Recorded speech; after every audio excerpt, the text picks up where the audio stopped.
Excellent tuition classes की video lecture series मैथोटॉइज में आप सभी का स्वागत है।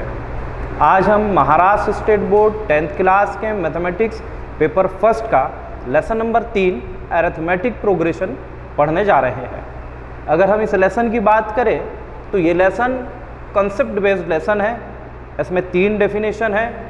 इन 3 डेफिनेशन से 2 फार्मूले निकलते हैं और ये 4-5 चीज़ें ही इस पूरे लेसन की आत्मा है। अगर आप इन 4-5 चीज़ों को तरीके से समझ लेते हैं तो आपको इस लेसन में कोई मुश्किल, कोई मुसीबत नहीं जाएगी। आप इस वीडियो लेक्चर सीरीज में मैथमेटिक्स पढ़ने जा रहे हैं। मैथमेटिक्स एक ज़माने से किलर सब्जेक्ट के रूप में जाना जाता है। क्यों किलर सब्जेक्ट के रूप में क्यों जाना जाता है? क्योंकि असल में बच्चों के सामने, स्टूडेंट्स के सामने इसको एक भूत, एक शैतान की तरह पेश किया गया। इस भूत से सभी लोग एक ज़माने से डरते हुए आ रहे हैं। अब इस भूत के डर को भगाया कैसे जाए, दूर कैसे किया जाए? असल में हर स्टूडेंट को लगता है कि भाई उसने इतना सारा मैथमेटिक्स पढ़ लिया, उसकी प्रैक्टिकल लाइफ में ये मैथमेटिक्स है कहाँ, इसका इस्तेमाल है कहाँ? अगर आप मैथमेटिक्स के हर टॉपिक को, हर डेफिनेशन को अपनी प्रैक्टिकल लाइफ से रिलेट करना शुरू कर दे, या अपनी प्रैक्टिकल लाइफ में मैथमेटिक्स को आप ढूंढना शुरू कर दे कि हाँ अगर हम इस लेसन की बात करें तो हाँ ये सीक्वेंस है, हाँ ये प्रोग्रेशन है, तो फिर आपको मैथमेटिक्स बहुत ईजी लगने लगेगा। ये भूत सा दिखाई देने वाला मैथमेटिक्स आपका दोस्त बन जाएगा।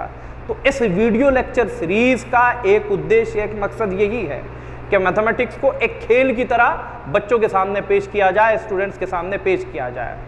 और ये मेरा प्रॉमिस है कि हम पूरी कोशिश करेंगे कि इस मैथमेटिक्स से आपकी दोस्ती हो जाए और इस मैथमेटिक्स को जो है आप खेल खेल में बहुत ही बेहतर तरीके से जो समझ जाए। इसलिए हमने इस वीडियो लेक्चर सीरीज का नाम मैथ्स और टॉयज, मैथोटॉयज इस तरीके से रखा है। देखिए कैसा है कि मैथमेटिक्स को इंसान ने बनाया ना, इंसान को मैथमेटिक्स ने नहीं बनाया। इंसान को अपनी प्रैक्टिकल लाइफ में जब जब जैसे जैसे ज़रूरत पड़ती गई, मैथमेटिक्स के अलग अलग कंसेप्ट, अलग अलग डेफिनेशन जो है ये एग्जिस्ट होते चले गए, ये वजूद में आते चले गए। अगर आप सभी डेफिनेशन को देखेंगे या सभी मैथमेटिक्स के अलग अलग टॉपिक को देखेंगे तो असल में ये आपकी प्रैक्टिकल लाइफ से ही रिलेट करते हैं।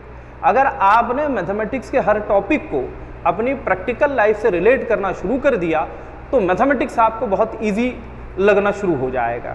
और जब ये ईजी लगेगा तो इसमें आपका खुद ब खुद इंटरेस्ट क्रिएट होना शुरू हो जाएगा। जैसा कि अगर हम हमारी पहली डेफिनेशन की तरफ जाते हैं, सीक्वेंस। सीक्वेंस क्या है? Whatever we arrange is called sequence। किसी भी चीज को जमाइए आप, सिर्फ मैथमेटिक्स में ही नहीं, आपकी प्रैक्टिकल लाइफ में भी किसी भी चीज को जमाइए, वो सीक्वेंस कहलाता है। आप स्कूल से घर पहुंचे, स्कूल यूनिफॉर्म फोल्ड करके आप जमा रहे हैं, स्कूल बैग रखे आपने, बैग से नोटबुक्स, बुक्स निकाल कर आप स्टडी टेबल पर जमा रहे हैं, ये सब सीक्वेंस है। अब अगर आप इसके टेक्निकल पॉइंट पर जाते हैं तो टेक्स्ट बुक में है कि whatever we arrange in proper order या in definite order is called sequence। अब definite order या proper order वर्ड क्यों इस्तेमाल किया? अब भाई आप तो बोलना है कि किसी भी चीज को जमाइए, ये सीक्वेंस कहलाता है। आप घर पर गए, आपको स्कूल यूनिफॉर्म चेंज करना था, आपने स्कूल यूनिफॉर्म चेंज किए और स्कूल यूनिफॉर्म शर्ट आपने जो है बराबर फोल्ड किए, और फोल्ड करे बाद क्या आप उसको जो है शूज की रैक में रख देंगे? शूज की रेक में क्यों नहीं रखा जा रहा है भाई? जब जमाना ही है, अरेंज ही करना है तो कहीं पर भी जमा दिया जाए। आपने स्कूल शूज उतारे, स्कूल शूज उतार के आप जो है मम्मी की जो है अलमारी खोलेंगे और उसको लॉकर में रख देंगे। क्यों नहीं रखा जा रहा है? क्योंकि मैथमेटिक्स ने बताया कि अगर आप किसी भी चीज़ को अरेंज करते हैं, अगर आप किसी भी चीज़ को जमाते हैं तो जमाते समय आपको एक प्रॉपर ऑर्डर फॉलो करना होगा, एक डेफिनेट ऑर्डर फॉलो करना होगा। इसलिए मैथमेटिक्स की पहली डेफिनेशन सीक्वेंस जो है वो इस तरीके से निकल कर बाहर आती है कि whatever we arrange in proper order is called sequence. अब आप मैथमेटिक्स में नंबर जमाइए, घर पर आप जो है स्कूल यूनिफॉर्म फोल्ड कर कर जमाइए, आप बर्तनों की रेक में बर्तन जमाइए, स्टडी टेबल पर बुक्स जमाइए, ये सभी जो है सीक्वेंस के आपके प्रैक्टिकल लाइफ के उदाहरण हैं। अब आते हैं हम हमारी दूसरी डेफिनेशन पर, प्रोग्रेशन। अब दूसरी डेफिनेशन पर जाने से पहले हमने जो अभी उदाहरण यहाँ पर डिस्कशन किए, जो एग्जाम्पल आपने डिस्कस किए, देखिए उसमें कि हमने बोले कि स्कूल यूनिफॉर्म जमाइए आप, ये सीक्वेंस का जो है उदाहरण है, ये सीक्वेंस का जो है एग्जाम्पल है।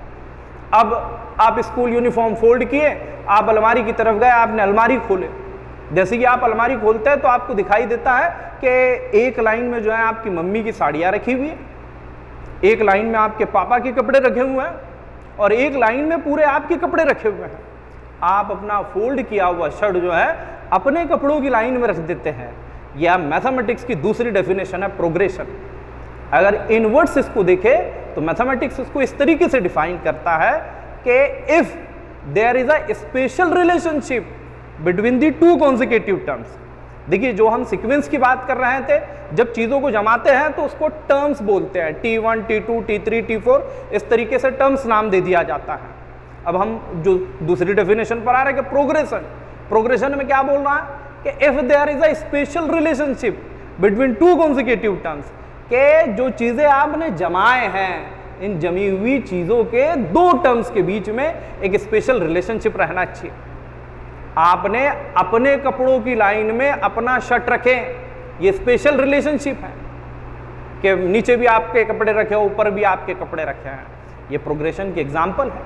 इसी तरीके से कई उदाहरण आपको मिल जाएगा। आप स्कूल में गए, अनाउंसमेंट हुआ कि सभी बच्चे जो है असेंबली हॉल में जमा हो जाए।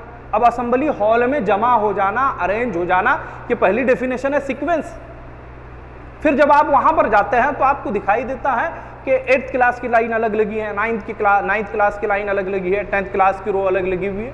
आप बाकायदा अपनी क्लास की लाइन में जाकर खड़े हो जाते हैं। ये आपकी प्रैक्टिकल लाइफ का प्रोग्रेशन है। इस लेसन की तीसरी डेफिनेशन, अरिथमेटिक प्रोग्रेशन, यही इस लेसन की मेन डेफिनेशन है। अगर हम इस डेफिनेशन की बात करें तो ये फुल्ली मैथमेटिकल डेफिनेशन है कि इसमें आपको जो है मैथमेटिकल कंसेप्ट से ही इसको समझना पड़ेगा कि भाई डेफिनेशन है इसकी, if the difference between the two consecutive terms is constant is called arithmetic progression. के जमी हुई चीजों को, देखिए तीन डेफिनेशन, तीसरी डेफिनेशन की तरफ जा रहे हैं आप। सबसे पहले तो बोला चीजों को जमाइए, इट्स सीक्वेंस। जमी हुई चीजों के दरमियान एक रिलेशनशिप होना चाहिए, दिस इज प्रोग्रेशन।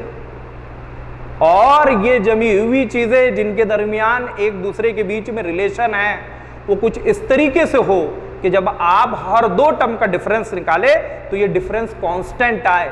ये अरिथमेटिक प्रोग्रेशन है।